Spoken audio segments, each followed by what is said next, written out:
எல்லோருக்கும் வணக்கம். நாம இதில் என்ன பார்க்க போகிறோம் அப்படின்னா, கண்ணூர் ஸ்குவாடுக்கான ஃபுல் டெஸ்ட்டு ஃபைனலாக நடந்த ஃபுல் டெஸ்ட்டுக்கான ஆன்சர் கீ தான் பார்க்க போகிறோம். ஸோ இதோட கண்ணூர் ஸ்குவாடு டெஸ்ட் பேட்ச் 1க்கான டெஸ்ட்டு ஃபுல்லாக கம்ப்ளீட் ஆயிடுச்சு. ஸோ இதுக்கப்புறம் இன்னும் ஒரு 6 பேஜ் இருக்குது. ஸோ அந்த 6 பேஜ் முடிஞ்சதுக்கப்புறம் ஒவ்வொன்றுக்கும் ஃபுல் டெஸ்ட்டு அப்டேட் பண்ணிகிட்டு இருப்போம். ஃபைனல் டெஸ்ட்டு கொஸ்டின் மட்டும் அப்டேட் பண்ணிகிட்டு இருப்போம். ஸோ ஆல்ரெடி முடித்தவங்க என்ன பண்ணணும் அப்படின்னா, இதுக்கப்புறம் திரும்ப இதே கொஸ்டினை ரிவிஷன் பண்ணுங்கள். நம்ம அடுத்து ஒரு டெஸ்ட் பேட்ச் ஸ்டார்ட் பண்ணுவோம். என்னென்னா என்கவுண்டர் அப்படின்னா ஆஃப்டர் நோட்டிஃபிகேஷனுக்கு அப்புறம் ஒரு டெஸ்ட் பேட்ச் ஸ்டார்ட் பண்ணுவோம். ஸோ அதை நீங்கள் இப்போ கண்ணூர் ஸ்குவாடில் அட்டன் பண்ணுறவங்க நீங்கள் அதையும் ஃப்ரீயாக அட்டன் பண்ணிக்கலாம்.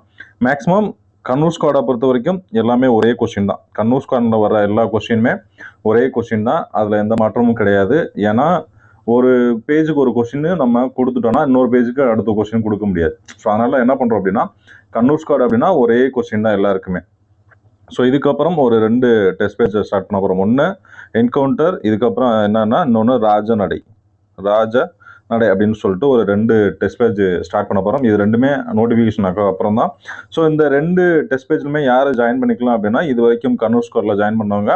ஸோ அந்த 2 டெஸ்ட் பேஜ்லையும் ஜாயின் பண்ணிக்கலாம். ஏன் அப்படின்னா, இப்போது என்கவுண்டர் பேஜ் நம்ம ஸ்டார்ட் பண்ணும்போது என்ன ஆகும் அப்படின்னா, ஸோ இந்த கண்ணூர் ஸ்குவாடில் உள்ளது ஓரளவு எல்லாமே கம்ப்ளீட் பண்ணியிருப்பீங்க. ஸோ நோட்டிஃபிகேஷன் வந்ததும் இந்த கண்ணூர் ஸ்குவாடு 1, 2, 3, 4 வரைக்கும் வருவீங்க. ஸோ 4 பேஜ் வரைக்கும் உள்ளவங்க என்கவுண்டர் அப்படியே கன்டினியூ பண்ணுங்கள். ஸோ அதுக்கப்புறம் கம்ப்ளீட் ஆகிறவங்க இந்த பேரலாக அதையும் கம்ப்ளீட் பண்ணிக்கலாம். அதாவது 6, 7, 8, 9, 10 வரைக்கும் உள்ள கண்ணூர் ஸ்குவாடில் உள்ளவங்க அடுத்து ஸ்டார்ட் பண்ணிக்கலாம். So Kannur squad 7 coming Sunday start ஆகுது. ஸோ இது 7வது பேஜ். இதுக்கப்புறம் இன்னொரு 3 பேஜ் ஸ்டார்ட் பண்ணுவோம். ஸோ அதோட முடிச்சுக்கிட்டு என்கவுண்டர் வந்துடும். ஸோ நோட்டிஃபிகேஷன் வந்துருச்சுன்னா கண்ணூர் ஸ்குவாடு அதோட ஸ்டாப் ஆயிடும். எப்போ நோட்டிஃபிகேஷன் வருதோ அதோட கண்ணூர் ஸ்குவாட் ஸ்டாப் பண்ணிட்டு அதுக்கப்புறம் என்கவுண்டர் டெஸ்ட் பேஜ் தான் ஸ்டார்ட் பண்ணுவோம். ஸோ அதில் வந்து நீங்கள் கண்ணூர் ஸ்குவாடில் ஜாயின் பண்ணிங்கன்னா நீங்கள் அதையும் ஃப்ரீயாக அட்டன் பண்ணிக்கலாம். அதுக்கு எதுவும் நீங்கள் பே பண்ணணும் அவசியம் கிடையாது. ஸோ நம்ம இப்போ இதற்கான ஆன்சர் மட்டும் பார்த்துடலாம். ஸோ டைரெக்டாக ஆன்சர் மட்டும் சொல்லிடுறேன். ஆன்சர் மட்டும் நோட் பண்ணிக்கோங்க. ஃபர்ஸ்ட் கொஸ்டின் என்னது? இந்தியாவின் வெண்மை புரட்சியின் தந்தை யாரு? வர்கீஸ் குரியன். ஆப்ரேஷன் பிளட் எதுக்கு? இந்த பால் புரட்சிக்காக கொண்டு வந்திருப்பாங்க, வெண்மை புரட்சிக்காக கொண்டு வந்திருப்பாங்க. ஸோ MS சுவாமிநாதன் அப்படின்னு உங்க எல்லாருக்குமே தெரியும். பசுமை புரட்சி 1967. ஸோ முக்கியமானது. அமர்த்திய சென் நோபல் பரிசு எதுக்காக நோபல் பரிசு பெற்றிருப்பாரு? 1998 இந்திய பொருளாதாரத்திற்கான நோபல் பரிசு யார்? இந்தியாவில் அமர்த்திய சென் தான் பெற்றிருப்பாரு. 1998 வாங்கியிருப்பாங்க. நெக்ஸ்ட் 2வது கொஸ்டின், வெள்ளி புரட்சி அதாவது சில்வர் புரட்சி அப்படின்றது எதுனா முட்டைக்கானது. ஸோ பால்ன்றது நம்ம ஆல்ரெடி பார்த்துட்டோம். வெண்மை புரட்சி. பால் அப்படின்றது என்னது? வெண்மை புரட்சி. பெட்ரோல் அப்படின்றது என்னது? கருப்பு புரட்சி. உரங்கள் அப்படின்றது சாம்பல் புரட்சி. ஸோ நிறைய புரட்சி இருக்கு. ஒவ்வொரு புரட்சியாக நீங்கள் படிச்சிருங்க. ஸோ மின்னலின் போது உருவாகும் வாயு எது அப்படின்னா நைட்ரஜன் டை ஆக்சைடு தான். நெக்ஸ்ட் 4th கொஸ்டின், கீழ்கண்டவர்கள் யார் இரு குவிய கண்ணாடியை கண்டறிந்தார் அப்படின்னா பெஞ்சமின் பிராங்க்லின் அப்படின்றதா கண்டுபிடிச்சிருக்காங்க. ஸோ ஐன்ஸ்டீனோட சமன்பாடு தான் முக்கியம். E=mc². முக்கியமானது. லென்ஸின் அலகு என்னது? டயாப்டர். லென்ஸின் அலகு அப்படின்னா டயாப்டர். நியூட்டனோட 3 விதிகள் 10th புக்கில் இருக்கு. ஸோ ரொம்ப முக்கியமானது, அதை படிக்காம விட்டுறாதீங்க. நெக்ஸ்ட், சமீபத்தில் செய்திகளில் பார்த்த முஷங்வா சன்யாடி சென்சிஸ் என்றால் என்ன அப்படின்னா, இது வேற ஒன்றுமே கிடையாது. டைனோசோர் இனங்களின் புதிதாக கண்டுபிடிக்கப்பட்ட அந்த புதைப்படிவங்கள் எங்கே கண்டுபிடிச்சிருப்பாங்க அப்படின்னா ஜிம்பாப்வேல கண்டுபிடிச்சிருக்காங்க. ஜிம்பாப்வேல ஒரு ஐலண்டில் கண்டுபிடிச்சிருக்காங்களா. ஸோ அதை தான் முக்கியமானதாக இப்போ பேசு பொருளாக இருக்குது. டைனோசோர்கள் வாழ்ந்திருக்கான அதுக்கான ப்ரூஃபும் கிடைச்சிருக்கு அப்படின்றதுனால இந்த கொஸ்டின் உள்ள இன்க்ளூட் பண்ணியிருக்கோம். நெக்ஸ்ட், இந்தியாவில் அங்காடி சீர்திருத்தத்தை ஏற்படுத்திய டெல்லி சுல்தான் யார் அப்படின்னா யாரு? அலாவுதீன் கில்ஜி. ஸோ டெல்லி சுல்தானை வரைக்கும் எல்லாமே கண்டிப்பாக நம்ம ஃபுல்லாகவே படித்து வச்சுக்கணும். ஸோ இதில் எதுவுமே நம்ம என்ன செஞ்சிடக்கூடாது, மிஸ் பண்ணிடவே கூடாது. ரொம்ப முக்கியமானது டெல்லி சுல்தான். ஸோ எந்தெந்த வருஷம் எந்தெந்த வம்சங்கள் ஆண்டன அது அப்படின்றத முக்கியமாக பார்க்கணும். ஸோ இப்போ என்னது? அடிமை வம்சம், கில்ஜி வம்சம், துக்ளக் வம்சம், சையத் வம்சம், லோடி வம்சம் அப்படின்னு இருக்குல்ல. ஸோ இது இந்த ஆர்டரை நம்ம என்ன செஞ்சிடணும், கரெக்டாக படிச்சுக்கணும். ஸோ ஆர்டரை மிஸ் பண்ணவே கூடாது. ஃபர்ஸ்ட் என்ன வரும்? அடிமை வம்சம் யாரு? குத்புதீன் ஐக். 1206 1210 வரைக்கும் இவர் ஆட்சி பண்ணியிருப்பாரு. இவருக்கு அப்புறம் வந்தவர் தான் யார்? இல்துமிஸ். இவர் எப்போ பண்ணியிருப்பாருன்னா 1210 1236 வரைக்கும் பண்ணியிருப்பார். ஸோ இவர் 40 நாற்பதின்மார் குழு அப்படின்றத கொண்டு வந்திருப்பார். ஒரு முக்கியமான ஒரு கொஸ்டின். ஸோ அது ரொம்ப முக்கியம். இவங்களுக்கு வளர்ந்த அந்த நிலங்கள் என்ன சொல்லுவாங்க, இக்தாதார்கள் அப்படின்னு சொல்லுவாங்க, இல்லை முக்தி அப்படின்னு சொல்லுவாங்க. ஸோ இவரை பொறுத்த வரைக்கும் முக்கியமானது என்னன்னா அந்த ஒரு இது கொண்டு வந்திருப்பார். அதனால டெல்லியில் குவாத் உல் இஸ்லாம் மஸ்ஜித் அப்படின்ற ஒரு இது கட்டியிருப்பாரு. ஸோ அதுதான் ரொம்ப பழமையான மசூதி அப்படின்னு சொல்லுவாங்க. ஸோ அதை குத்பீனை பொறுத்த வரைக்கும் அதுதான் முக்கியமானது. கியாசுதீன் துக்ளக் யார் அப்படின்னா அலாவுதீன் கில்ஜி இறந்ததுக்கு அப்புறம் இவர் எப்போ இறங்குவார் அப்படின்னா 1315 நினைக்கிறேன். எக்ஸாக்டா ஐ திங்க் அதுதான் நினைக்கிறேன். 315 அல்லது சாரி 315 1316 1316 இறந்திருப்பாரு. ஸோ இவர் இறந்ததுக்கு அப்புறம் யார் வருவாங்க அப்படின்னா கியாசுதீன் துக்ளக் தான் வருவார். ஸோ இவரோட ஆட்சி நடக்கும். இவர் என்ன பண்ணுவார், இவரோட பையன் தான் யாரு, ஜுனாகன் அப்படின்றவர் இவரோட பையன் தான். இவர் தான் யாரு, முகமது பின் துக்ளக். ஸோ இந்த முகமது பின் துக்ளக் எப்படி ஆட்சிக்கு வருவார் அப்படின்னா இந்த கியாசுதீன் துக்ளக்கை கொண்டுட்டு தான் இவர் ஆட்சிக்கு வர்றார். ஸோ இது ஒரு பெரிய ஹிஸ்ட்ரி. ஃபுல்லாக சொல்லணும்னா ரொம்ப டைம் எடுக்கும். ஸோ இந்த மாதிரி ஒவ்வொரு ஆப்ஷனுக்கும் நீங்களே படிச்சுங்க. நெக்ஸ்ட், தேசிய கடல்சார் நிறுவனம் எப்போது நிறுவப்பட்டது அப்படின்னா 1996. ஸோ இந்த 1992க்கு என்ன வரலாம், தொட்டில் குழந்தை திட்டம். என்னது, தொட்டில் குழந்தை திட்டம், ஒரு முக்கியமான கொஸ்டின். அதுக்கப்புறம் வேற 1992 நமக்கு தெரிஞ்சது அப்படின்னா 73, 74வது சட்ட திருத்தங்கள். என்னது, சட்ட திருத்தங்கள் நடந்திருக்கும். ஸோ முக்கியமானது. நெக்ஸ்ட், அனைத்து பக்கங்களிலும் நீரால் சூழப்பட்ட கடல் எது அப்படின்னா சர்கோஷா கடல் தான். நெக்ஸ்ட், உலகின் மிகப்பெரிய மறு எழுச்சி பெற்ற எரிமலை வாய் எது அப்படின்னா டோபா ஏரியில் உள்ள இருக்கு. நெக்ஸ்ட், புவியின் பெரிய தட்டு எது அப்படின்னா பசிபிக் தட்டு தான். இங்கே கண்டம் கேட்கல, தட்டு அப்படின்னு கேட்டிருக்காங்க. ஸோ இந்த தட்டு எப்படின்னா இப்போ கடலுக்கு அடியில் நம்ம பிளெயினாக இருக்குன்னு நினச்சிட்டு இருக்கோம். ஆக்சுவலாக அப்படி இருக்காது. இப்போ கடல் இப்படி இருக்குது அப்படின்னா நம்ம மேலே இப்படி தண்ணிலாம் இருக்குது அப்படின்னா இந்த கீழே என்னன்னா 2-3 பிளேட்ஸ் இருக்கும், இந்த மாதிரி இருக்கும். ஸோ இந்த பிளேட்டுகளோட மூவ்மெண்ட்டு தான் இப்போ இது இருக்குது அப்படின்னா இந்த 2 பிளேட்டும் இப்படி மூவ் ஆகி இப்போ இது பேக் ஆகுது இப்படின்னா இது 2 இப்படியே மேலே வரும். ஸோ இப்படி மேலே வரும்போது என்னன்னா அப்போ தான் இந்த சுனாமி ஏற்படும். ஸோ இந்த பிளேட்லெட் 2மே மூவ்மெண்ட்டில் இருக்கிறதுனால தான் இந்த சுனாமி ஏற்படுது. ஸோ இதுலேயே மிகப்பெரிய தட்டு எதுனா பசிபிக் தட்டு தான் இருக்கிறதுலே மிகப்பெரியது. நெக்ஸ்ட் 11வது கொஸ்டின், இந்தியாவின் செயல்திறன் வரவு செலவு திட்டத்தை டேஷ் என்ன அழைக்கப்படும்னா ஆக்சுவலாக இது விளைவு பட்ஜெட் அல்லது என்ன சொல்லுவாங்கன்னா சாதனை திட்டம். என்ன சொல்லுவாங்க, சாதனை திட்டம் அப்படின்னு சொல்லுவாங்க, இல்லை விளைவு பட்ஜெட், அவுட்கம் பட்ஜெட் அப்படின்னு சொல்லுவாங்க. நெக்ஸ்ட், போரோசிலிகேட் கண்ணாடியானது வெப்பப்படுத்தும் போது என்ன ஆகும் அப்படின்னா அது என்னது, விரிவடையாது. இது என்னது, அதிகமாக விரிவடையாது, அது வெப்பத்தை தாங்கக்கூடியது. அதுக்காக தான் என்னது இந்த போரோசிலிகேட் கண்ணாடியை நம்ம யூஸ் பண்ணுறோம். நெக்ஸ்ட், மேக்னடைட் ஒரு இரும்பின் ஆக்சைடு, அது வாய்ப்பாடு என்ன அப்படின்னா Fe3O4. ஸோ அந்த வாய்ப்பாடெல்லாம் கொஞ்சம் முக்கியமாக படிச்சுக்கோங்க. நிறைய ரீசெண்டாக டிஎன்பிசியாக இருக்கட்டும் சரி, நம்ம எஸ்ஐ எக்ஸாம்லேயும் சரி வாய்ப்பாடுகள் கொஞ்சம் கேட்குறாங்க. ரொம்ப பேசிக்ஸ் தான், இருந்தாலும் அதை படிச்சுக்கலாம், ரொம்ப சிம்பிள் தான். நெக்ஸ்ட், எண்ணெய் அல்லது கொழுப்பினை சோடியம் ஹைட்ராக்சைடுடன் வினைக்கு உட்படுத்தும். சோடியம் ஹைட்ராக்சைடு வந்துருச்சு அப்படின்னா என்ன பண்ணணும், கடின சோப்பு. இதே இது பொட்டாசியம் ஹைட்ராக்சைடு கொடுத்தாங்கன்னா என்ன வரணும், மெயின் சோப்பு அப்படின்றது வந்துடணும். நெக்ஸ்ட், எரிபொருட்கள் முழுவதுமாக எரியாததால் வளிமண்டலத்தில் சேர்க்கப்படும் சேர்மம் என்னது அப்படின்னா கார்பன் மோனாக்சைடு, CO அப்படின்றது. நெக்ஸ்ட், இது என்னது, இதெல்லாம் சுண்ணாம்பு. இது என்னது, சுண்ணாம்பு. நம்ம வீட்டுக்கு வெள்ளை அடிப்பெல்லாம் அந்த சுண்ணாம்பு தான். இதே இது CaO அப்படின்னா சுட்ட சுண்ணாம்பு. நெக்ஸ்ட், நவீன கரிம வேதியியலின் தந்தை என அழைக்கப்படுபவர் யாருன்னா யாரு, ஃப்ரெட்ரிக் ஹோலர், இவர் தான். ஸோ இதுக்கப்புறம் முக்கியமானது யாருன்னா இது கார்ல் ஷிலே. ஆக்சுவலாக இவர் தான் என்ன பண்ணியிருப்பாரு, ஆக்சிஜனை கண்டுபிடிச்சிருப்பாரு. ஆக்சிஜன், குளோரின், மேங்கனீஸு இதெல்லாம் கண்டுபிடிச்சிருப்பாரு. ஆக்சிஜன் இவர் கண்டுபிடிச்சிருப்பாரு. ஆனால் பேர் வச்சது யாருன்னா யாரு, லவாசியர் வச்சிருப்பாரு. யார் வச்சிருப்பா, லவாசியர் தான் ஆக்சிஜன் அப்படின்னு பேர் வச்சிருப்பாரு. கண்டுபிடிச்சது யாருன்னா இவர், பேர் வச்சது யாருன்னா லவாசியர். நெக்ஸ்ட், தேசிய புள்ளியியல் அமைப்பின் NSO தற்காலிக மதிப்பீட்டின்படி 2023-24 இந்திய பொருளாதாரத்தின் வளர்ச்சி விகிதம் எத்தனையா இருக்கும் அப்படின்னா 8.2% இருக்கும். இது ரீசெண்டாக குரூப் 1ல கூட இந்த கொஸ்டின் கேட்டிருந்தாங்க. நெக்ஸ்ட், சமீபத்தில் செய்திகளில் பார்த்த பம்பா ஏரி எந்த மாநிலத்தில் உள்ளது அப்படின்னா கர்நாடகாவில் உள்ளது. அவசரப்பட்டு கேரளா போட்டுறக்கூடாது. சபர்பலி ஞாபகம் வச்சு என்ன பண்ணுறது, கேரளாவில் தான் பம்பா நதி இருக்குது அப்படின்னு சொல்லி போட்டுக்கூடாது. ஆக்சுவலாக ஆன்சர் என்னது, கர்நாடகா தான். நெக்ஸ்ட், சமீபத்தில் எந்த அமைப்பு வங்கி வாடிக்கையாளர்களின் குறைகளை நிவர்த்தி செய்யும் போது பேங்க் கிளினிக் முயற்சியை தொடங்கியுள்ளது அப்படின்னா ஆப்ஷன் ஏ, அகில இந்திய வங்கி ஊழியர் சங்கம் தான் தொடங்கியிருக்காங்க.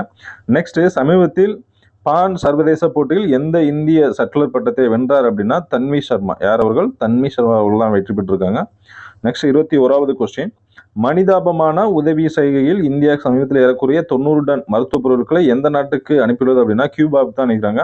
ஸோ அங்கே உள்ள அந்த ஹெல்த் கண்டிஷன்ஸ் எல்லாமே, அதாவது இப்போ ஒரு ஒரு பெரிய தொற்று நோய் வருதுன்னா அதற்கான மருந்துகள் தயாரிக்க வசதி இல்லை அப்படின்றதுனால தான் கியூபாவுக்கு இந்தியா வந்து என்னது 90 டன் மருத்துவ பொருட்கள் அடங்கியிருக்குது. உள்துறை அமைச்சரோ யாரோ ஜெய்சங்கர் நினைக்கிறேன், வெளியுறவுத்துறை அமைச்சர் ஜெய்சங்கர் நினைக்கிறேன், அவங்க என்ன சொல்லியிருந்தாங்க அப்படின்னா இந்தியா வந்துட்டு மருத்துவத்தின் தலைநகரமாக விளங்குகிறது, இந்த மாதிரி மருத்துவங்கள் அடிக்கடி உதவி பண்ணதுனால இந்தியா வந்து உலகின் மருத்துவத்தின் தலைநகரமாக விளங்குகிறது அப்படின்ற மாதிரி ஒரு ஸ்டேட்மெண்ட் வேற சொல்லியிருந்தாங்க. நெக்ஸ்ட், ஆர்டிக்கல் 370, இது தப்பா இருக்கு. ஆர்டிக்கல் 370 படி ஜம்மு காஷ்மீர் மாநிலத்தில் தனி அரசியலமைப்பை எழுதியவர் யார் அப்படின்னா என் கோபாலசாமி ஐயங்கார். யார் அவர்கள்? என் கோபாலசாமி ஐயங்கார் எழுதியவர் இவர். ஆனா இந்த சட்டத்தை நீக்கினவங்க யாருன்னா யாரு? மோடி அவர்கள். எந்த வருஷம்? 2019 ஆகஸ்ட் 5, ஐ திங்க் ஆகஸ்ட் 5 தான். அப்போதான் இது கொண்டு வந்திருப்பாங்க. இது 2 மாநிலங்களில் அந்த ஒரு மாநிலத்தை 2 என்ன பண்ணியிருப்பாங்க, யூனியன் டெரிட்டரியாக மாற்றிருப்பாங்க. ஜம்மு காஷ்மீர், இன்னொன்று என்னது லடாக். ஸோ அப்படின்றத 2 யூனியன் பிரதேசங்களாக 2019 உருவாக்கியிருப்பாங்க. நெக்ஸ்ட், மகத் சத்தியாகிரகம் என்ற அமைப்பை தொடங்கியவர் யார் அப்படின்னா டாக்டர் BR அம்பேத்கர். நெக்ஸ்ட், இந்திய அரசியலமைப்பின் இதயம் மற்றும் ஆன்மா. இவ்விதி இல்லையெனில் இந்திய அரசியலமைப்பு செல்லாத அரசியலமைப்பாக இருக்கும் அப்படின்றது அம்பேத்கரால் கூறப்பட்டது எது அப்படின்னா ஆர்டிக்கல் 32 பற்றி தான் சொல்லியிருப்பாங்க. ஸோ ஆர்டிக்கல் 14 உங்க எல்லாருக்குமே தெரியும். என்னது ஆர்டிக்கல் 14 அப்படின்றது? சட்டத்தின் முன் அனைவரும் சமம். சட்டத்தின் முன் அனைவரும் சமம் அப்படின்றதான் இது. என்னது? அடிப்படை கடமைகள் பற்றி சொல்லக்கூடியது. அடிப்படை கடமைகள் பற்றி சொல்லக்கூடிய விதி 51. இது என்னன்னா, இப்போ ஒரு அவசர சட்டம், இப்போ தேசிய அவசர நிலை, நெருக்கடி நிலை, நிதி நெருக்கடி நிலை, ஏதோ ஒரு மாநில அவசர நிலையோ, ஏதோ ஒரு அவசர நிலை, தேசிய நெருக்கடி நிலை, அந்த மாதிரி ஒரு சுச்சுவேஷன்ல குடியரசுத் தலைவர் அவர்கள், யாரு? குடியரசுத் தலைவர் அவர்கள் அவசர சட்டம் பிறப்பிக்கலாம். அவரு அவசர சட்டத்தை பிறப்பிக்கலாம் அப்படின்னு சொல்லக்கூடியதுதான் இது, இந்த ஆர்டிகல் 123. இதே இது கவர்னர், ஸ்டேட்டை பொறுத்த வரைக்கும் கவர்னர் கேட்டீங்கன்னா 213. ஸோ ரெண்டுமே ஞாபகம் வச்சுங்க, ரொம்ப சிம்பிள் தான். நெக்ஸ்ட், எந்த குழுவின் அறிக்கை பஞ்சாயத்து மகா சாசனம் என அழைக்கப்படுகிறது அப்படின்னா பல்வந்த்ராய் மேத்தா குழு தான். எந்த வருஷம்? 1957. இவங்க என்னது 3 அடுக்கு பஞ்சாயத்து சொல்லியிருப்பாங்க. அசோக் மேத்தா அப்படின்றது 2 அடுக்கு. எது?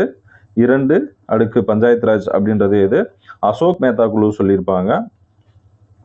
ஸோ இவங்க எந்த வருஷம் ஸ்டார்ட் பண்ணியிருப்பாங்கன்னா 1977 ஃபார்ம் பண்ணி 1978 ரிப்போர்ட் சப்மிட் பண்ணியிருப்பாங்க. அதுக்கப்புறம் LM சிங்வி குழு. ஸோ LM சிங்வி குழு எந்த வருஷம்னா 1986 ஸ்டார்ட் பண்ணியிருப்பாங்க. ஸோ ஹனுமந்த்ராவ் குழு 1984 ஸ்டார்ட் பண்ணியிருப்பாங்க. ரிப்போர்ட்டு 1985 சப்மிட் பண்ணியிருப்பாங்க. ஸோ முக்கியமானது. நெக்ஸ்ட், 14 வயதுக்குட்பட்ட குழந்தைகளை தொழிற்சாலைகள், சுரங்கங்கள் மற்றும் அபாயகரமான பணிகளில் ஈடுபடுத்தக்கூடாது என கூறும் விதி எது அப்படின்னா ஆர்டிகல் 24 தான். ஸோ எல்லாருக்கும் தெரிஞ்சதுதான். ஸோ இப்போ இதில் ஆர்டிகல் 20 என்ன சொல்லுது அப்படின்னா குற்றங்களுக்கான ஒரு குற்றத்திலிருந்து தீர்ப்பிலிருந்து நம்ம பாதுகாக்கிறோம். குற்றங்கள் அந்த தீர்ப்புகள் இருந்து நம்ம பாதுகாக்கிற பத்தி சொல்றது ஆர்டிகல் 20. இது எல்லாருக்கும் தெரிஞ்சதுதான். தடுப்பு காவல் அப்படின்றது ஆர்டிகல் 22. அதுக்கப்புறம் ஆர்டிகல் 25 என்ன சொல்லுது அப்படின்னா நீங்க எந்த ஒரு மதத்தையும் பின்பற்றலாம், பரப்பலாம் அப்படின்றதுக்கான சுதந்திரத்தை பத்தி சொல்றதுதான் இது. மத சுதந்திரம் சொல்லலாம். மத சுதந்திரம். நீங்க எந்த மதத்தை வேணாலும் பின்பற்றலாம், அதை பரப்பவும் செய்யலாம் அப்படின்னு சொல்றதுதான் இந்த ஆர்டிகல் 25.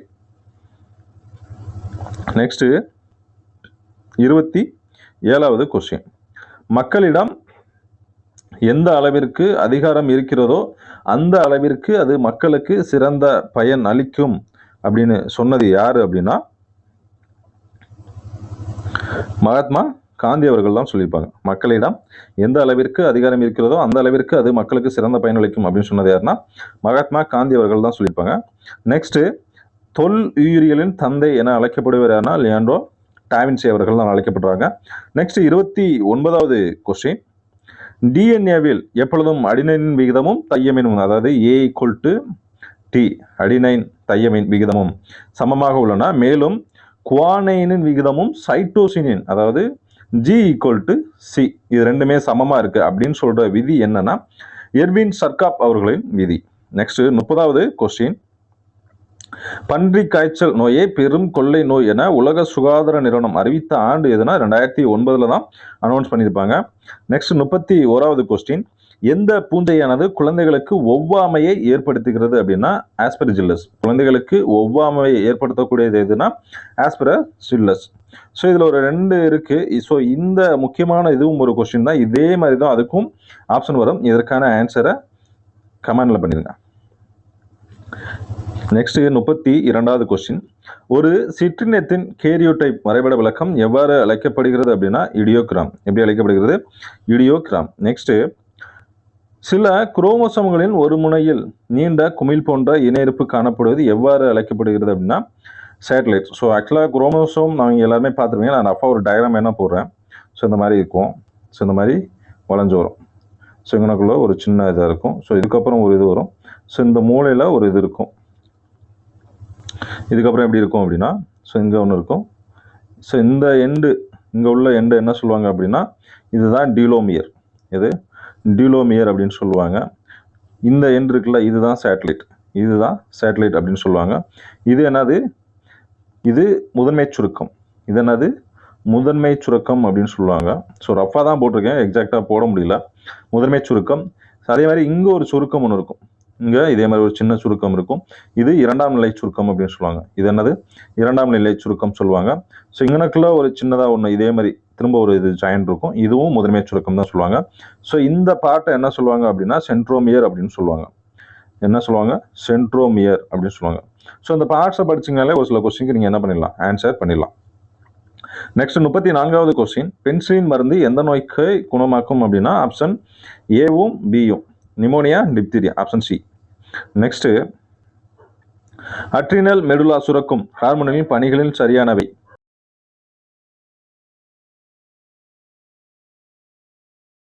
ஃபர்ஸ்ட் என்ன? இதய துடிப்பு மற்றும் ரத்த அழுத்தம் ஆகியவற்றை அதிகரிக்கிறது. இது சரிதான். செகண்ட் கண் பாவையை விரிவடை செய்கிறது. இதுவும் சரிதான். நெக்ஸ்ட் தோலின் அடியில் செல்லும் ரத்த ஓட்டத்தை குறைக்கிறது. ஸோ எல்லாமே கரெக்ட் தான், அனைத்தும் சரி. நெக்ஸ்ட் இந்தியாவில் தேசிய சட்ட தினமாக கொண்டாடப்படும் நாள் நவம்பர் 26.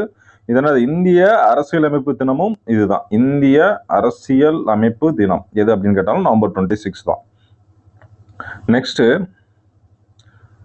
குணப்படுத்தும் நோய்கள் மூலிகை தாவரம் சரியாக பொறிந்துள்ளது. என்னென்ன பொறிந்திருக்குன்னு பார்ப்போம். ஃபர்ஸ்ட் என்னது? கற்றாழை. கற்றாழை பொறுத்த வரைக்கும் காயங்களை சரிப்படுத்துதல், தோல் நோய், புற்றுநோய்க்கு. ஸோ இது கரெக்டாக இருக்கு. நிலவேம்பு டெங்கு காய்ச்சல், நீரிழிவு நோய், சிக்கன்குனியா இதுவும் கரெக்டாக இருக்கு. பப்பாளி அப்படின்றது டெங்கு காய்ச்சலுக்கு, இதுவும் கரெக்டாக இருக்கு. நித்திய கல்யாணி ரத்த புற்றுநோய். ஸோ எல்லாமே கரெக்ட். 1 2 3 4 சரிதான்.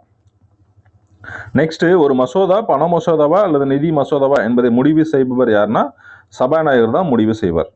நெக்ஸ்ட் BGR 34 பற்றிய கூற்றுகளை ஆராய்க. இது 34 வகையான தாவர மூலிகை வளங்களை அங்கமாக கொண்டது. இது கரெக்ட் தான். ரத்தத்தில் சர்க்கரை அளவை பராமரிக்கிறது அப்படின்னு கிடையாது, கட்டுப்படுத்துறதுக்கு. அதாவது சர்க்கரை நோயை குணப்படுத்துறதுக்காக கண்டுபிடிக்கப்பட்டதா இந்த BGR 34. ஸோ ஆப்ஷன் என்ன வரணும்? 1 மட்டும்தான் சரியா இருக்கு. ஆப்ஷன் 1 மட்டும் சரி. நெக்ஸ்ட் 40வது கொஸ்டின். அனைத்துலக மனித உரிமைகள் பிரகடனம் ஐக்கிய நாடுகள் பொது சபையில் எப்பொழுது நிறைவேற்றப்பட்டது அப்படின்னா டிசம்பர் 10 1948. நெக்ஸ்ட் எந்த விதி மாநில அரசு முதன்மை வழக்கறிஞரின் பதவி மற்றும் பணிகள் பற்றி கூறுகிறது அப்படின்னா ஆர்டிகல் 165. நெக்ஸ்ட் இந்தியாவின் முதலில் இனவாரியாக தனி பிரதிநிதித்துவத்தை அறிமுகப்படுத்திய சட்டம் இந்திய அரசு சட்டம். இது என்னது? இந்திய அதாவது மாகாணங்களில் அல்லது மத்தியில் இரட்டை ஆட்சி. மத்தியில் இரட்டை ஆட்சி பற்றி சொல்லுது. இது சுயாட்சி பற்றி சொல்லக்கூடியது. இது சுயாட்சி, இது இரட்டை ஆட்சி. ஸோ ரெண்டுக்கும் டிஃபரன்ஸ் பார்த்துக்கோங்க. ஸோ ஜூன் 3 இது ரிலேட்டடாக வருதுன்னா ஜூன் 3 மவுண்ட் பேட்டன் திட்டம் அப்படின்னு சொல்லுவோம். என்ன சொல்லுவோம்? மவுண்ட் பேட்டன் திட்டம் அப்படின்னு சொல்லுவோம். ஆக்சுவலாக நமக்கு 1948 ஜூனில் தான் நமக்கு சுதந்திரம் தரோம் அப்படின்னு சொல்லிட்டு யாரு கிளமண்ட் அந்த அட்லி சொல்லியிருப்பாரு. ஸோ அதுக்கு முன்னாடியே இந்த என்னது ஆகஸ்ட் 15 சுதந்திரம் வாங்கியிருப்பாங்க.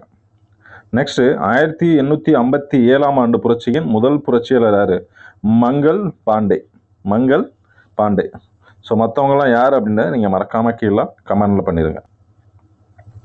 நெக்ஸ்ட்டு, வீரபாண்டிய கட்டபொம்மன் காலத்தின் போது இந்தியாவின் கவர்னர் ஜெனரலாக இருந்தவர் யார் அப்படின்னா வெல்லஸ்லி பிரபு தான் இருந்திருப்பார்.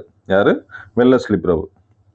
நெக்ஸ்ட்டு, இந்திய வறுமையும் இந்தியாவின் முறையற்ற ஆங்கில ஆட்சியும் என்ற நூலை எழுதியவர் யார் அப்படின்னா தாதாபாய் நவ்ரோஜி. நெக்ஸ்ட்டு,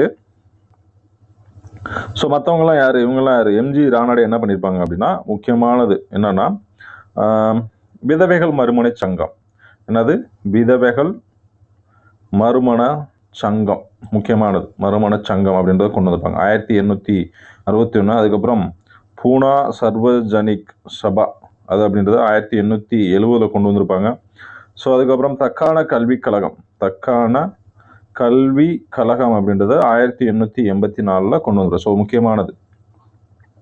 நெக்ஸ்ட், ஜெய் சவான் ஜெய் கிஷான் யார் சொல்லியிருப்பாங்க அப்படின்னா லால் பகதூர் சாஸ்திரி அவர்கள் சொல்லியிருப்பாங்க. பிடி சவர்கரால் ஆரம்பிக்கப்பட்ட ரகசிய சங்கம் டேஸ் என்ன அழைக்கப்பட்டது அப்படின்னா அதுதான் என்னது? அபினவ் பாரதம். என்ன பாரதம்? அபினவ் பாரதம் அப்படின்றது தான் ஆரம்பிச்சிருப்பாங்க. ஸோ ரொம்ப முக்கியமானது. இது எப்போ? 1904 இவரும் இவரோட தம்பியும் சேர்ந்து ஆரம்பிச்சிருப்பாங்க. அவர் பேர் கணேஷ் சவார்கர்னு வரும். கணேஷ் சவார்கர் சம்திங் வரும். ஸோ இந்திய சங்கம் அப்படின்றது யாருன்னா சுரேந்திரநாத் பானர்ஜி அவர்களால் கொண்டாடப்படுது. யாரு? சுரேந்திரநாத் பானர்ஜி அவங்களால. ஐ திங்க் எக்ஸாக்டாக எழுத்துலாம் 1876 நினைக்கிறேன். செக் பண்ணி சொல்லிடுறேன். நெக்ஸ்ட், பாரத மாதா சங்கம் யாருன்னா 1910 வாவேசு நீலகண்ட பிரம்மச்சாரி இவர்களால் பாரத மாதா சங்கம் அப்படின்றது தொடங்கப்பட்டிருக்கும். நெக்ஸ்ட், திராவிட பண்டிதன் என்ற பத்திரிகையை ஆரம்பித்தவர் யாருன்னா ஜான் ரத்தினம். யாரு? அயோத்திதாசர் இவங்கெல்லாம் 1885 நினைக்கிறேன் அதில் ஸ்டார்ட் பண்ணியிருப்பாங்க. நெக்ஸ்ட், இந்திய ஊழிய சங்கத்தின் இவர் யாரு? கோபாலகிருஷ்ண கோகலே. ஸோ இவரை பொறுத்த வரைக்கும் முக்கியமானது விதவைகள் மறுமண சட்டம் 1856 முக்கிய காரணமாக இருந்தவர் யாருன்னா இவர் தான்.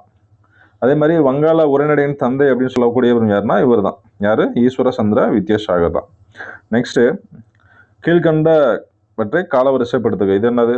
1917, கேடா சத்திகரம் 1918, இதுவும் 1918 தான் வரும். ஸோ இது 1919 பைசாகி நாள் கொண்டாடி இருப்பாங்க. ஸோ அப்போ என்ன வரும்? 1, 2, 3, 4. நெக்ஸ்ட், அனைத்து உயிரினங்களுக்கும் உயிர் வாழ தேவையான முக்கியத்துவம் வாய்ந்த முதல்நிலை ஊட்டச்சத்து பொருள்னா ஆக்ஷன் போட்டக்கூடாது.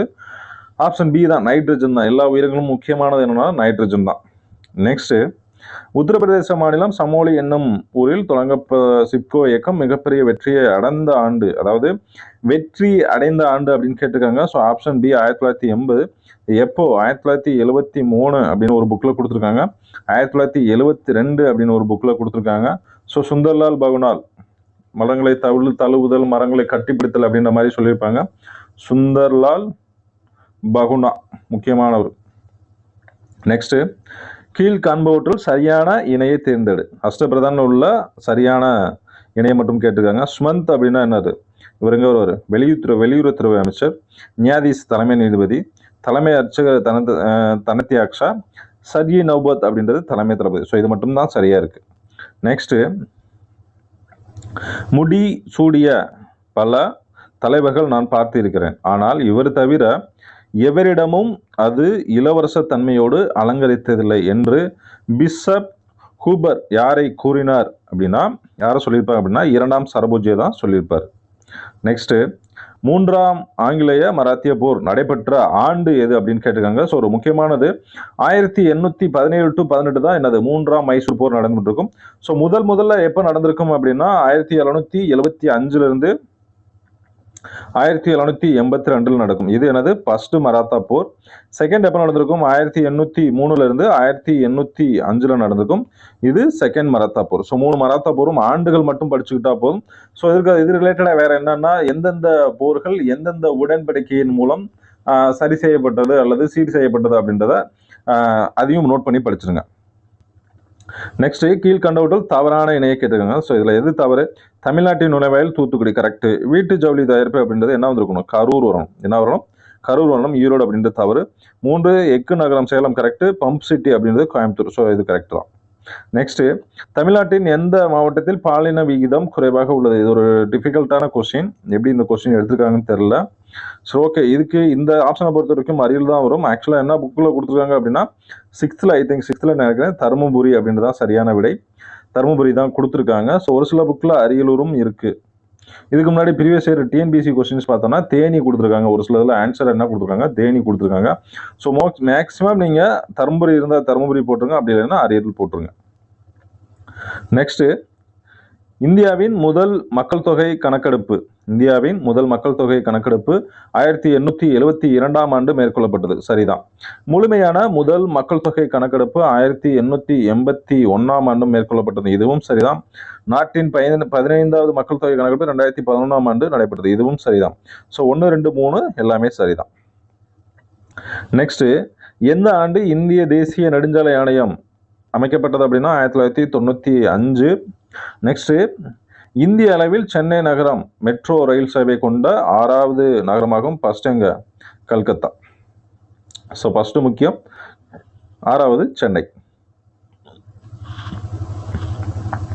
ஸோ நெக்ஸ்ட், உலக மக்கள் தொகை தினம். உலக மக்கள் தொகை என்னது? ஜூலை 15. நெக்ஸ்ட், உலக மத நல்லிணக்க தினம் எப்படி வரும்னா ஜனவரி 19 வந்திருக்கணும். தேர்ட் கொஸ்டின் என்ன? தேர்ட் ஆப்ஷன் என்ன இருக்கு? உலக கலாச்சார பன்முகை தினம் அப்படின்றது மே 21 என்ன வரும்? மே 21 வந்திருக்கணும். பன்னாட்டு தாய்மொழி பிப்ரவரி 9. ஸோ இது மட்டும்தான் சரி. நெக்ஸ்ட், ஓரலகு மின்னூட்டம். ஓரலகு கூலும் மின்னோட்டம் யானது ஏறக்குறைய புரோட்டான்கள் அல்லது எலக்ட்ரான்களை கொண்டு இருக்கும். எந்த அளவுக்கு கொண்டு இருக்கும் அப்படின்னா ஆப்ஷன் பி 6.24 × 10⁻18. நெக்ஸ்ட், 63வது கொஸ்டின், மின்னோட்டத்தின் காந்த விளைவை 1819 விளக்கி கூறியவர் என்ன? Oersted. Hans Christian Oersted. So Oersted அப்படின்னு படிச்சிருப்பீங்க. ஸோ அவருக்கு முன்னாடி வரக்கூடியது இந்த ஹான்ஸ் கிறிஸ்டியன் அப்படின்றதும் படிச்சு வச்சுக்கோங்க. நெக்ஸ்ட், ரெஃப்ராக்டிவ் இண்டெக்ஸ் ஒளிவிலகல் பற்றி கொடுத்துருக்காங்க. தண்ணீரை பொறுத்த வரைக்கும் என்ன வரும்?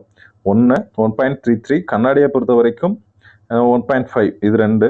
வைரம் அப்படின்றது 2.41. காற்று அப்படின்றது 1. ஸோ என்ன வரும்? Option 2, 3, 4, 1. So option C. Next, கண்ணில் உள்ள டேஸ் என்ற வலிமையான சவினால் கண்ணின் உள்ளுறுப்புகள் பாதுகாப்பு. ஸ்க்ளீரா. ஸோ கண் எப்படி இருக்கும்? ஒரு இப்படி இருக்கும். ஸோ இந்த ஃப்ரண்ட்ல ஒரு இது மாதிரி இருக்கும். ஸோ இதுக்கு முன்னாடி உள்ளதுதான் ஸ்க்ளீரா. இந்த பக்கம் உள்ளது என்னது? விழித்திரை அப்படின்றது கொஸ்டின். ஸோ இதுக்கு முன்னாடி ஒரு லென்ஸ் மாதிரி இருக்கும். ஸோ இது எல்லாமே நிறைய இருக்கும் பார்ட்ஸ். ஸோ ரஃபாக நம்ம இதில் போட முடியாது. ஸோ அதை பார்த்துக்கோங்க எது என்னென்ன. நெக்ஸ்ட்டு, மனித கண்ணில் தன் எதிரில் உள்ள பொருட்களை காணக்கூடிய தொலைவு அப்படின்னா 25 சென்டிமீட்டர். இது ஒரு ப்ரீவியஸ் இயர் கொஸ்டின். நெக்ஸ்ட், ஒரு கடத்தியின் குறுக்குவெட்டு பகுதி வழியாக Q அளவு மின்னோட்டம் T காலத்தில் கடந்து சென்றால் அதில் பாயும் மின்னோட்டம் I அப்படின்றது என்னது? I = Q/T அப்படின்றதான் சரியான விடை. நெக்ஸ்ட், நிக்ரோம் வெப்பமேற்றும் சாதனமாக எதனால் பயன்படுத்தப்படுகின்றது அப்படின்னா அதிக மின்தடையை கொண்டது. கரெக்ட் தான். அதிக மின்தடையை கொண்டது, அதிக உரிநிலையும் கொண்டது, எளிதில் ஆக்சிஜனேற்றம் அடையாது. ஸோ எல்லாமே சரிதான். நெக்ஸ்ட், டேஷில் வணிக ரீதியான LED தொலைக்காட்சி அறிமுகப்படுத்தப்பட்டது அப்படின்னா 2009 தான் அறிமுகப்படுத்திருப்பாங்க. ஆக்சுவலாக 1977 யாரு? மிச்சல் அப்படின்றவங்க கண்டுபிடிச்சிருப்பாங்க. நெக்ஸ்ட், விவசாயிகளின் கடன்களை ரத்து செய்தும் பல நீர்ப்பாசன கால்வாய்களை வெட்டியும் வேளாண்மையை மேம்படுத்தியவர் யார் அப்படின்னா பெரோசா துக்ளக். ஸோ ஆல்ரெடி இவங்க எல்லாருமே பார்த்துட்டோம். பெரோசா துக்ளக். ஸோ இவங்க 2 பேரும் வேற யாரும் கிடையாது. 2 பேரும் ஒரே ஆள் தான். நெக்ஸ்ட், கீழ்கண்ட கூற்றுகளை ஆராய்க. 1956ஆம் ஆண்டு மாநில மறுசீரமைப்பு சட்டத்தின்படி மொழியியல் அடிப்படை மாநிலங்கள் மறுசீரமைப்பு செய்யப்பட்டன. ஸோ அதன்படி உருவாக்கப்பட்ட முதல் மாநிலம் எது அப்படின்னா ஆந்திரா. முதல் மாநிலம் எது? ஆந்திரா. ஸோ 1956 ஆந்திரா. ஸோ தமிழ்நாடு, மதராஸ் மாகாணம் தமிழ்நாடு என பெயர் மாற்றம் செய்யப்பட்டது. இது டேட் என்னது? ஜனவரி வந்திருந்தா கரெக்ட். ஆக்சுவலாக ஜூலை 18 என்னது பார்லிமெண்ட்ல அண்ணா அவர்கள் கொண்டு வந்திருப்பாங்க. ஸோ ஜனவரி 1968 கொண்டு வந்திருப்பாங்கன்னு நினைக்கிறேன். அதுக்கப்புறம் ஜனவரி 14 1969 பெயர் மாற்றம் செய்யப்பட்டிருக்கும். ஸோ ஒன்று மட்டும்தான் சரி. நெக்ஸ்ட், தொழிற்சாலைகளில் வெளியேற்றப்படும் கழிவுகளில் டேஸ் அமிலம் உள்ளது அப்படின்னா சல்ஃபியூரிக் ஆசிட் தான் இருக்கும். நெக்ஸ்ட், சலவைத்தூள் கால்சியம் ஆக்சிகுளோரைடின் பயன்கள் என்னென்ன அப்படின்னு கேட்டிருக்காங்க. கிருமி நாசினியாக பயன்படுது, கண்டிப்பாக கரெக்டு தான். பருத்தி மற்றும் லினன் துணிகளை விளக்க பயன்படுது, ரெண்டுமே கரெக்டு தான். ஸோ ஏ அண்ட் பி சரியானவை. நெக்ஸ்ட், ஊறுகாய் போன்ற உணவுப் பொருட்கள் கெட்டு போகாமல் இருக்க எந்த அமிலம் பயன்படுத்தப்படுகிறது அப்படின்னா பென்சாயிக் அமிலம். நீங்க எல்லாருமே என்ன படிச்சிருப்பீங்க? அசிட்டிக் அமிலம். என்ன படிச்சிருப்பீங்க? அசிட்டிக் அமிலம் எல்லாருமே படிச்சிருப்போம். அதுக்கப்புறம் என்ன படிச்சிருப்போம்? வினிகர் அப்படின்னு படிச்சிருப்போம். ஸோ அது போக பென்சாயிக் அமிலமும் ஊறுகாயில பயன்படுத்தப்படுகிறது அப்படின்றத அடிஷனலாக தெரிஞ்சுக்கோங்க. நெக்ஸ்ட், எந்த ஆண்டு ஸ்வீடன் நாட்டு வேதியியல் ஸ்வாண்டே அர்கூனியஸ் அமிலங்கள் மற்றும் காரங்கள் பற்றிய கொள்கைகளை முன்மொழிந்தார் அப்படின்னா 1884 தான். ஸோ இது ஒரு அன்னெசரி கொஸ்டின் தான், இதெல்லாம் தேவையில்லை. ஸோ இயர்ஸ்லாம் மேக்ஸிமம் கேட்க மாட்டாங்க. ஸோ ஆக்சுவலாக இது இந்த கொஸ்டின் எப்படி கேட்டிருக்கணும் இவங்க அப்படின்னா, அமிலம் மற்றும் காரங்கள் கொள்கையை பற்றிய கொள்கை யார் முன்மொழிந்தார், அமிலம் மற்றும் காரங்களுக்கான கொள்கையை முன்மொழிந்தவர் யார் அப்படின்னு கேட்டதா அர்கூனியஸ் கொள்கை அப்படின்னு நம்ம ஆன்சர் பண்ணிக்கலாம். ஸோ இந்த 1884 அப்படின்றது நமக்கு தேவையில்லாது. ஸோ இந்த கன்வர்ஸ் கார்டு கொஸ்டினை பொறுத்த வரைக்கும் இந்த தடவை கொஸ்டின் நான் எடுக்கல. கொஸ்டின் இந்த ஃபுல் டெஸ்ட் மட்டும் ஒருத்தர் எடுக்கிறதுக்காக கொடுத்துருந்தோம் நம்ம. ஸோ அவர் இந்த மாதிரி கொஸ்டின் எடுத்திருக்காரு. நெக்ஸ்ட் பேஜ் வரும்போது அவர்கிட்ட கொஸ்டின் நம்ம அவாய்ட் பண்ணிடலாம். நெக்ஸ்ட் 76வது கொஸ்டின், ஹைட்ரோகுளோரிக் அமிலத்தை கார்பனேட் உப்புகளுடன் சேர்க்கும் பொழுது எந்த வாயுவை தருகிறது அப்படின்னா கார்பன் டை ஆக்சைடு. என்ன தருது? Carbon di oxide. நெக்ஸ்ட், தமிழ்நாட்டின் மாநில சின்னம் என்னது அப்படின்னா ஸ்ரீவில்லிபுத்தூர். அந்த ஆண்டாள் கோபுரம் தான், ஸ்ரீவில்லிபுத்தூர் ஆண்டாள் கோபுரம். ஓகே. நெக்ஸ்ட் 78வது கொஸ்டின், கீதா ரகசியம் அப்படின்னா பாலகங்கா திலகர். இதே இது கீதா அஞ்சலி. கீதா அஞ்சலி அப்படின்னா யாரு? ரவீந்திரநாத் தாகூர். இதே இது கீதா கோவிந்தம். கீதா கோவிந்தம் அப்படின்னா ஜெயதேவர்னு நினைக்கிறேன். ஐ திங்க் ஜெயதேவர் ஜெயகாந்தனோ ஜெயதேவர் தான் நினைக்கிறேன். ஐ திங்க் கீதா கோவிந்தம் அப்படின்றது ஜெயதேவர் தான் எழுதியிருப்பாங்கன்னு நினைக்கிறேன். ஓகே. நெக்ஸ்ட் 79வது கொஸ்டின், 2026 ஆசிய விளையாட்டு போட்டிகளை நடத்தும் நாடு எது அப்படின்னா ஜப்பான். 2026 யார் நடத்த போறாங்க அப்படின்னா ஜப்பான் தான் நடத்த போறாங்க. நெக்ஸ்ட், இடி மின்னல் நிலம் என்று அழைக்கப்படுவது பூட்டான். ஸோ பார்ட் ஏ அவ்வளோதான். ஸோ பார்ட் ஏ கம்ப்ளீட் முடிஞ்சு. பார்ட் பி செகண்ட் பார்ட்டாகவே பார்த்துருவோம். ஸோ ஏன்னா டைம் கொஞ்சம் பெரிய லாங் வீடியோ போச்சுன்னா கொஞ்சம் போர் அடிக்கும். ஸோ முக்கியமானது மட்டும்தான் பார்த்துருக்கோம். ஸோ சொல்யூஷன் சைக்காலஜியை பொறுத்த வரைக்கும் அடுத்த வீடியோவில் பார்க்கலாம். ஸோ இதோட கண்ணூர் ஸ்குவாடு டெஸ்ட் பேட்ச் 1 கம்ப்ளீட்டாக முடிஞ்சு. ஸோ நீங்கள் வந்துட்டு அடுத்து ரிவிஷன் பண்ணுங்கள். உங்களுக்கு அடிஷனலாக ஏதாச்சும் டவுட்னா கேளுங்க. ஸோ நீங்கள் அடுத்து என்கவுண்டர் டெஸ்ட் பேட்சுக்கு ரெடி ஆயிருங்க. என்கவுண்டர் டெஸ்ட் பேட்சுக்கு ரெடி ஆயிருங்க. ஸோ இதில் இந்த வீடியோஸ் பார்க்குறதுல உங்களுக்கு யாருக்காச்சும் எஸ்ஐ கொஸ்டின்ஸ், அதாவது ஸ்டாண்டர்டாக கொஸ்டின் எடுக்க தரவங்க யாராச்சும் உங்களுக்கு தெரிஞ்சவங்க நீங்கள் யாராச்சும் இருந்தீங்க அப்படின்னா தாராளமாக என்னோட நம்பருக்கு காண்டாக்ட் பண்ணுங்கள். 8660808156 இதுதான் என்னோட நம்பர். தாராளமாக என்னை காண்டாக்ட் பண்ணலாம். உங்களுக்கு சேலரிலாம் கொடுக்க போகிறதுல உங்களுக்கு பர்சன்டேஜாக தரேன் நான். 60-40 வாங்கிக்கோங்க. அதாவது உங்களுக்கு 40% அட்மிஷனில் 40% நீங்கள் வாங்கிக்கலாம். எனக்கு வந்து சம்பாதிக்கணும் அப்படின்னு நோக்கம் கிடையாது. கொஸ்டின் வந்து ஸ்டாண்டர்டாக இருக்கணும். கொஸ்டினை எடுத்து நீங்கள் தான் டைப் பண்ணி கொடுக்கணும். ஸோ எனக்கு இதே மாதிரி ஃபாண்ட்டில் வேணும். ஸோ இது நான் தான் டைப் பண்ணுவேன். ஸோ அந்த டைம் கொஞ்சம் அந்த ஃபுல் டெஸ்ட் கொஞ்சம் வெளில கொடுத்து வாங்கினதுனால அந்த கொஸ்டின் எனக்கு திருப்தி இல்லை. ஃபுல் டெஸ்ட் கொஸ்டின் எந்த கொஸ்டினுமே எனக்கு திருப்தி இல்லை, வெளில கொடுத்து வாங்கினேன். ஸோ கொடுத்த காசுக்கு ஒர்த்து இல்லை, அதை தான் நான் சொல்லுவேன். ஸோ எப்போவுமே நான் என்னோட பார்வையிலே கொஸ்டின் எடுத்து பழகிருக்கேன். இது வரைக்கும் 35 டெஸ்ட் நம்ம முடிச்சிருக்கோம் கன்வர்ஸ் கார்டுக்கு. 35 டெஸ்ட்டில் 31 கொஸ்டின் என்னோட கொஸ்டின் நான் எடுத்திருப்பேன். ஸோ அது ஓரளவு ஸ்டாண்டர்டாக இருக்கும். 11th 12th கொஞ்சம் வெளில கொடுத்தோம். அதுக்கப்புறம் இந்த ஃபுல் டெஸ்ட் கொஞ்சம் வெளில கொடுத்து வாங்கணும். ஸோ புதுசாக ஸ்டாஃப்ஸ் வேணும் அப்படின்றதுக்காக வெளில கொடுத்து அவங்கள வாங்கினோம். பட் அவங்களோட கொஸ்டின் அந்தளவுக்கு ஒர்த்தா இல்லை. ஸோ இதே தப்பு அடுத்து நடக்கக்கூடாதுக்காக என்ன பண்ணுறோம் அப்படின்னா இப்போ மறுபடியும் அடிஷ்னலாக ஸ்டாஃப்ஸ் சர்ச் பண்ணிட்டு இருக்கோம். ஸோ நீங்கள் எஸ்ஐக்கு படிச்சுட்டு இருக்கீங்க, இல்லை எஸ்ஐக்கு படித்து முடித்தவங்க, அல்ல நான் ஒரு வேலை இல்லாமல் இருக்கேன், எனக்கு எஸ்ஐக்கு கொஸ்டின் எடுக்க தெரியும், எனக்கு வேலை வாய்ப்பு இல்லை சார் அப்படின்னு சொல்லவங்களும் தாராளமாக கான்டெக்ட் பண்ணலாம். நீங்கள் என்ன பண்ணணும் அப்படின்னா எனக்கு கொஸ்டின் எடுத்து உங்களோட நீங்கள் டைப் பண்ணி எனக்கு பிடிஎஃப் அண்ட் வேர்டு ஃபைலை எனக்கு போட்டு விட்ருங்க. நான் வந்து டெஸ்ட் பேஜை கண்டக்ட் பண்ணிக்கிறேன். அவ்வளோதான். உங்களுக்கு வந்து நீங்கள் வர்ற அட்மிஷன் எவ்வளோ வருதோ அந்த அட்மிஷனில் நீங்கள் 40% வாங்கிக்கலாம். ஸோ சம்டைம்ஸ் அட்மிஷன் நிறையா வந்துச்சுன்னா உங்களுக்கு 50% கூட கொடுத்துறேன், இல்லை கம்மியாக வந்ததுன்னா கூட உங்களுக்கு 50% கொடுத்துறேன், இல்லை 60% கொடுத்துட்றேன். ஏன்னா சம்பாதிக்கிறது என்னோட நோக்கம் கிடையாது. நல்ல ஒரு சமுதாயத்தை கட்டமைக்கணும். அதுக்கு அடிப்படை என்ன, இந்த காவலர் பணி ரொம்ப சிறப்பாக செய்யணும் எல்லாருமே. ஸோ ஒரு நேர்மையான சமூகத்தை உருவாக்குறதுக்கு தான் இவ்வளோ தூரம் போராடிக்கிட்டு இருக்கோம்.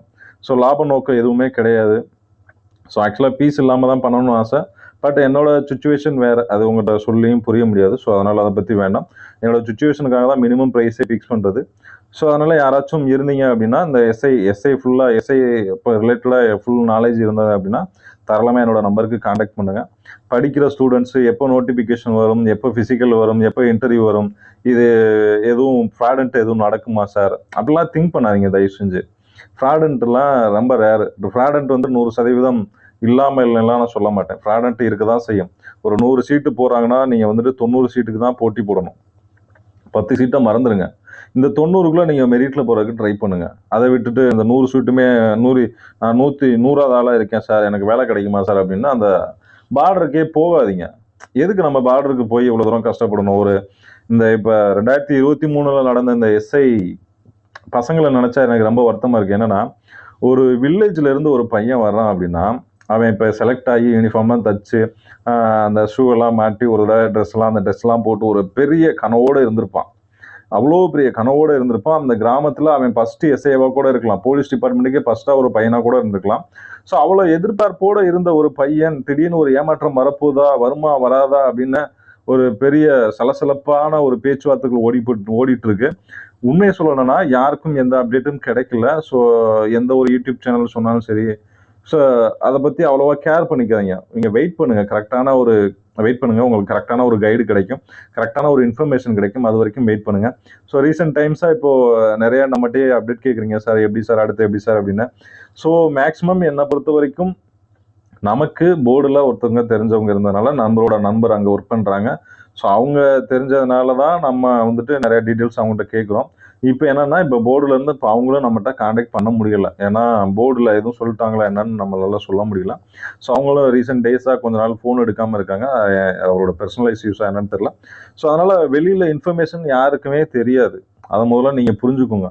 ஸோ ஒரு எஸ்ஏ எக்ஸாமுக்கு படிக்கிறீங்கன்னா நோட்டிஃபிகேஷன் வர்றதுக்கு முன்னாடி நல்லா ஒரு தடவை படிச்சிருங்க. அதுக்கப்புறம் நோட்டிஃபிகேஷன் வந்ததுக்கப்புறம் ரிவிஷன் பண்ணுங்கள். ஸோ இந்த இப்போது 2023 பேஜ் எஸ்ஐஸ் மனசை மட்டும் விட்டுறாதீங்க. தயவு செஞ்சு அடுத்த எக்ஸாமுக்கு ப்ரிப்பேர் பண்ணுங்கள். ரொம்ப பார்டரில் இருக்கீங்க அப்படின்னா அடுத்த எக்ஸாமுக்கு தயவு செஞ்சு ப்ரிப்பேர் பண்ணுங்கள். உங்களுக்கு அந்த மனநிலைமை வராது, எனக்கு புரியுது. ஆனால் இருந்தாலும் சூழ்நிலை எப்படி வேண்டாலும் மாறலாம். உங்களுக்கு பாசிட்டிவாக வரலாம், நெகட்டிவாக வரலாம். ஸோ படிக்கிறதுனால உங்களுக்கு ஒரு நஷ்டமும் கிடையாது. அதை மட்டும் புரிஞ்சுக்கோங்க. தயவு செஞ்சு திரும்ப ரிவிஷன் பண்ணுங்கள். எல்லாருக்கும் வேலை கிடைக்கணும் அப்படின்றதான் நம்மளோட ஆசை. ஸோ எல்லாரும் வேலையும் வாங்க முடியாது. ஏன்னா வேக்கன்ட் போடுறத பொறுத்து தான் யார் டாப்பரோ அவங்க தான் போவாங்க. ஸோ எல்லாரும் நீங்கள் உங்களோட முழு எஃபர்ட்டை போடுங்க. உங்கள் முயற்சிக்கான பலன் கண்டிப்பாக என்றாவது ஒரு நாள் கிடைக்கும். அடுத்து கனூஸ்காடு 7. ஸோ ஞாயிற்றுக்கிழமை ஸ்டார்ட் ஆகுது. ஸோ அதுக்கு நிறைய பேர் அட்மிஷனுக்கு பேசுகிறீங்க. ப்ரெஷராக இருக்கிறனால நிறைய பேர் பேசுகிறீங்க. நான் ஆக்சுவலாக இது ஒரு 6 பேர் வரைக்கும் அட்மிஷன் கேன்சல் பண்ணி விட்டேன். ஏன்னா நான் தான் திரும்ப சொல்கிறேன், எனக்கு அட்மிஷன் அப்படின்றது ஒன்றுமே கிடையாது. எனக்கு லாப நோக்கெலாம் கிடையாது. ஒரு 6 அட்மிஷன் வந்தது இன்னைக்கு. ஸோ இன்னைக்கு நான் அந்த 6 அட்மிஷனை கேன்சல் பண்ணிட்டு இருக்கேன். ஏன் 6 அட்மிஷனை கேன்சல் பண்ணேன் அப்படின்னா அவங்க இப்போ தான் எஸ்ஐக்குன்னு புதுசாக படிக்க வராங்க. நான் இப்போ கொண்டே அவங்ககிட்ட போய் ஒரு டெஸ்ட் பேஜை கொடுத்து நீ இதை போடுற அப்படின்னா அவன் அதை மட்டும்தான் ஃபாலோ பண்ணுவான், வேற எதுவுமே ஃபாலோ பண்ண மாட்டான். ஸோ அந்த புக்கில் என்ன இருக்குன்னு அவனை படிக்க மாட்டான். ஸோ அவனுக்கு என்ன சொல்லியிருக்கேன் அப்படின்னா, நீ ஃப்ரெஷ்ஷாக படிக்கிறீங்க, நீங்கள் ஃப்ரெஷ்ஷாக இப்போ தான் எஸ்ஐக்கே ஸ்டார்ட் பண்ணுறீங்க அப்படின்னா ஃபஸ்ட்டு 6 to 10 வரைக்கும் உள்ள புத்தகத்தை கலெக்ட் பண்ணுங்கள். 6 to 10 வரைக்கும் உள்ள புத்தகத்தை கலெக்ட் பண்ணுங்கள். அது ஒரு மாதம் ஃபுல்லாக ரீடிங் மட்டும் பண்ணுங்கள் அப்படின்னு சொல்லியிருக்கேன். அதை ரீடிங் பண்ணி முடிச்சுட்டு எனக்கு ஃபோன் பண்ணுவான். ஸோ அதுக்கப்புறம் தான் அவனுக்கு டெஸ்ட் வைக்க போகிறேன். எடுத்தோடனே ஒருத்தனுக்கு டெஸ்ட் கொடுத்தனா அவன் படிக்க மாட்டான் அப்படின்றது என்னோட தாட்டு. அது உண்மையும் கூட. ஸோ ஒரு டெஸ்ட் நோக்கி ஓடும்போது அதை மட்டும்தான் நம்ம ஃபோக்கஸ் பண்ணுவோம். ஒரு அகாடமியை ஃபாலோ பண்ணோம்னா அதை நோக்கி மட்டும்தான் போவோம். ஸோ நம்மளோட ஓன் ஐடியாஸ் எப்பவுமே கிடைக்காது. இப்போ நீங்கள் ஒரு டெஸ்ட் ஃபாலோ பண்ணுறதுக்கு முன்னாடி உங்களுக்கு ஓன் ஐடியா கிடைச்சது அப்படின்னா நீங்கள் டெஸ்ட்டை எப்படி ஃபாலோ பண்ணணும் அப்படின்னு உங்களுக்கு ஐடியா கிடைக்கும். ஸோ உங்களுக்கு என்ன டவுட்னாலும் எப்போனாலும் கால் பண்ணலாம், தாராளமாக கால் பண்ணலாம். நம்ம ஸ்டூடெண்ட்ஸாக இருக்கணும் அப்படின்றது அவசியம் கிடையாது.